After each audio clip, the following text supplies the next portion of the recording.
Lebih baik pakai baju yang biasa saja, tapi hatinya hati yang takut kepada Allah, hati yang tunduk kepada Allah. Makanya kita diajarkan doa oleh Nabi Muhammad SAW. Allahumma inni a'udzubika min ilmin la yanfa'. Jauhkan aku dari ilmu yang tidak bermanfaat. Wa min qalbin la yakhsha. Kalau sudah ilmu tidak bermanfaat, maka hati tak ada rasa takut kepada Allah. Enak aja dia berjalan di atas muka bumi Allah, bernafas dengan paru-paru titipan Allah, dengan udara yang dikirimkan Allah, tapi melawan perintah Allah, memusuhi para pewaris Nabi Allah. Mana itu Allah? Mana itu bala? Mana itu musibah? Padahal sebenarnya Allah sedang menunda azabnya. Azab yang tertunda disebut dengan istidraj, azab yang tertunda. Allah Maha Kuasa, tapi Allah menunda azab itu. Sanastadrijuhum min haitsu la ya'lamun. Kami menunda azabnya, mereka tidak sadar. Wa umli lahum, aku ulur umurnya panjang, aku ulur badannya sehat, aku ulur kekuasaannya, aku ulur anak-anaknya, aku ulur. Inna kaidi matin, tipu dayaku amat sangat kuat. Yukhadi'un Allah, mereka merasa menipu Allah, wa huwa khadi'uhum, padahal Allah lah yang sedang mempermainkan mereka dengan tipu daya. Inilah yang disebut dengan nikmat. Casingnya azab, isinya laknat berbaju nikmat. Ini yang paling kita takutkan.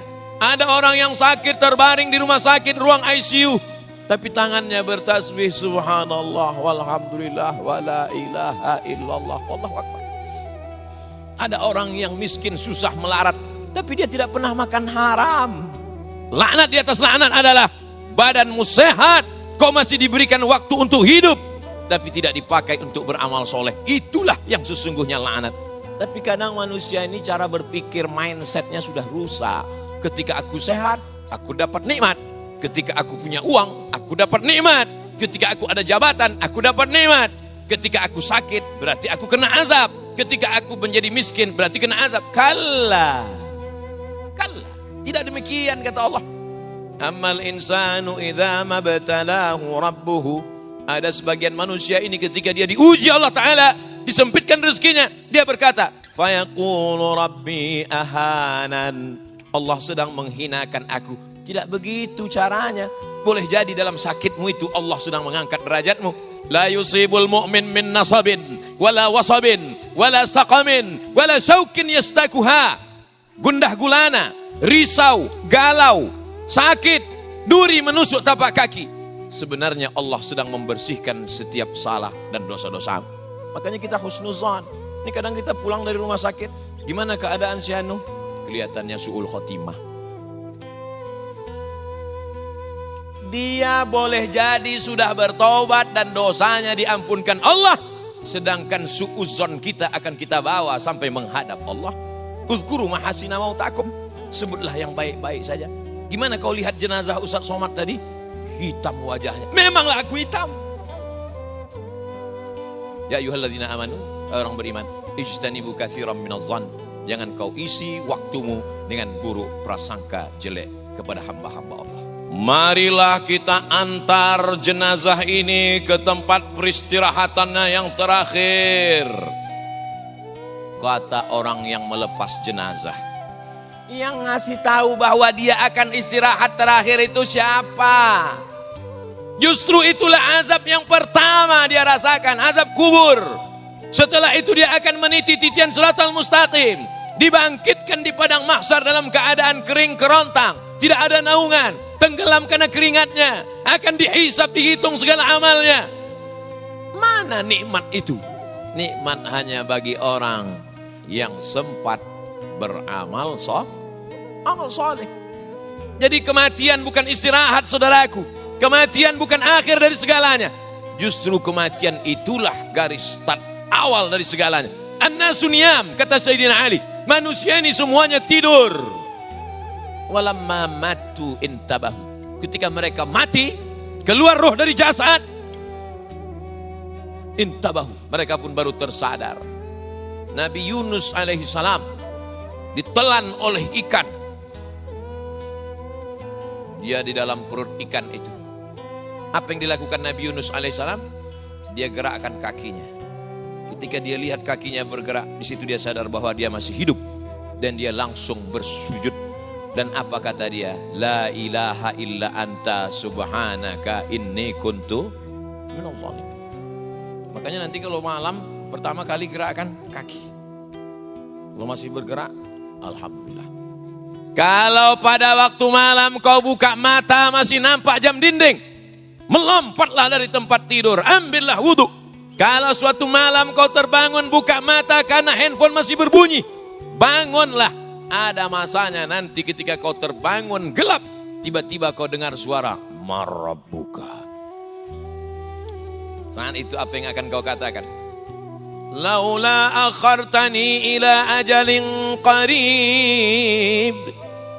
Berilah aku tenggat masa waktu tambahan walaupun hanya sejenak, sesaat, semenit, sedetik ya Allah. Kalau aku beri engkau kehidupan tambahan, kau mau apa? Fa'asaddaqa, aku mau bersedekah. Wa akum minas salihin. Aku mau bersedekah, aku mau wakaf tanah masjid, aku mau makmurkan masjid. Umur tidak bisa ditambah. Umur bukan isi ulang. Umur bukan paket. Idza jaa ajaluhum, kalau ajal sudah sampai, la yastakhiruna sa'atan, tak dapat ditunda walau sesaat. Wala yastaqdimun, tak pula dapat dimajukan walaupun sesaat. Sampai masanya matamu yang selama ini tidak melihat neraka jahanam. Mana malaikat Malik itu? Mana neraka itu? Mana malaikat maut itu? Sombong, angkuh, gagah, perkasa karena hidup di atas muka bumi Allah. Sampai masanya kau akan tua. Sampai masanya kau akan sakit. Sampai masanya kau akan mati. Mana Fir'aun? Mati. Mana Qarun?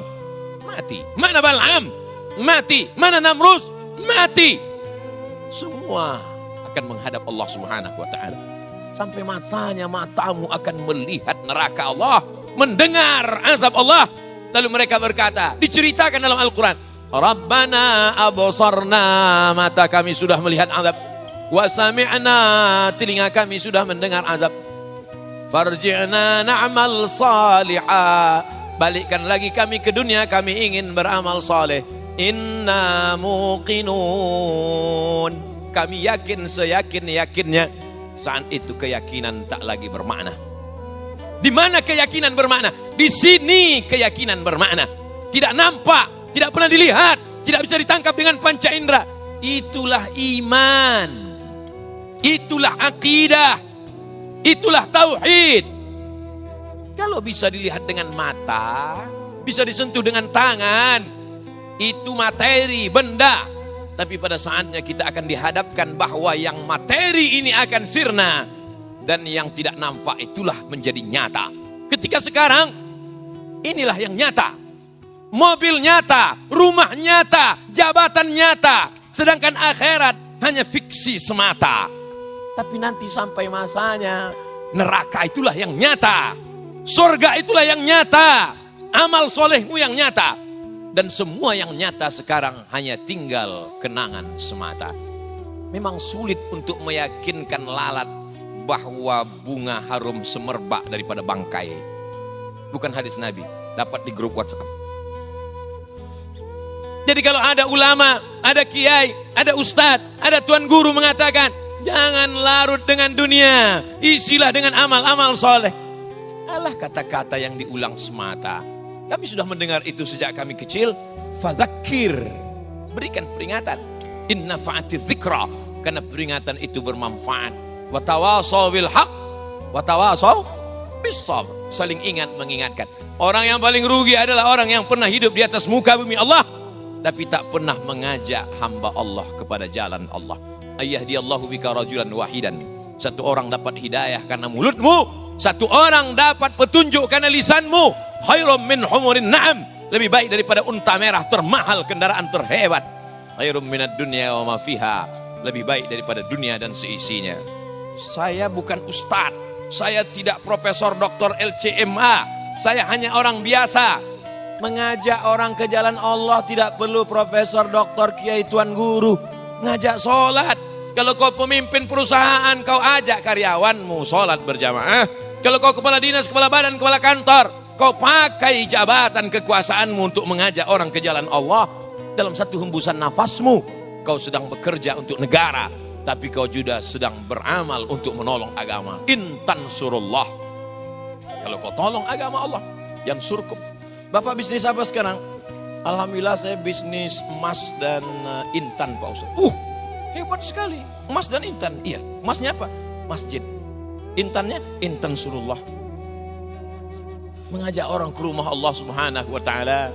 Mengajak anak, menenteng tangan anak, membawa ke pintu masjid, mengajarkan kalau masuk sini kaki kanan, nah. Sampai di sini kau bacakan Allahumma ftah li abwaaba rahmatik. Jangan langsung duduk salat sunat tahiyatul masjid, nah. Simple, sederhana, kecil, remeh-temeh. Kau tidak tampil di televisi yang besar, kau tidak mendengarkannya di radio, tapi saat itu anakmu akan mengajarkan anaknya, anakmu akan mengajarkan istrinya, dan mereka akan menyampaikan kepada umat. Itulah yang dikatakan Nabi, putus mobilmu, putus rumahmu, putus jabatanmu, putus hartamu, putus, tapi ada yang tetap mengalir. Apa dia? Ilmun yuntafa'u bih. Berapa banyak orang yang hafal doa makan, hafal doa minum, hafal doa masuk WC, hafal doa masuk masjid, tapi tidak pernah berdoa sama sekali. Doa bukan untuk dihafal. Berapa banyak orang yang nilai akhlaknya A, nilai akhlaknya tinggi, tapi tidak berakhlak. Kamu jurusan apa? Jurusan akhlak. Kenapa tidak berakhlak? Akhlak untuk ujian aja. Akhlak adalah segala tatap mata, bisikan hati, perbuatan kita. Addabani Rabbi fa ahsana ta'dibi. Akhlak yang paling baik adalah akhlak yang diajarkan Allah kepada Nabi Muhammad sallallahu alaihi wasallam. Setiap detik, setiap menit, setiap hari, maka tidak boleh kosong daripada amal-amal saleh.